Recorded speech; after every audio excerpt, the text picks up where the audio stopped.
أليفك بدأ يبقى كسلان ومش بيتحرك من مكانه، ده مش شرط إن هو يبقى دلع. هو للأسف ممكن يكون بيتألم وكاتم ألمه جواه. مع دخلة الشتاء كتير من الحيوانات خاصة الكبار في السن منهم بيعانوا من التهاب في المفاصل، وللأسف كل ما البرد بيزيد الألم ده بيزيد أضعاف، لأن كل ما الجو بقى برد ده بيخلي المفاصل تتيبس أكتر، وكمان العضلات بتنقبض، وبالتالي أي حركة بسيطة بتبقى مؤلمة جدا، بالظبط زي ما بيحصل لكبار السن من البشر.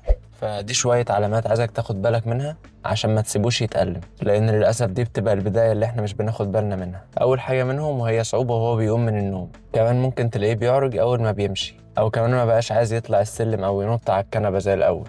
بس ما تقلقش، عمرها ما دي كانت النهاية. التهاب المفاصل بيبقى ليه علاجات ومكملات بتفرق 180 درجة في جودة حياته، وكمان بترجع له نشاطه علشان أليفك دايما يعيش من غير ألم. لو لاحظتوا أي علامة من دول على أليفكم ممكن تقولوا لنا في الكومنتس. كمان لو عندك أي استفسار ممكن تبعت لنا في الدي ام، واعملوا سيف للفيديو ده عشان تفضلوا متابعين أليفكم طول الشتاء.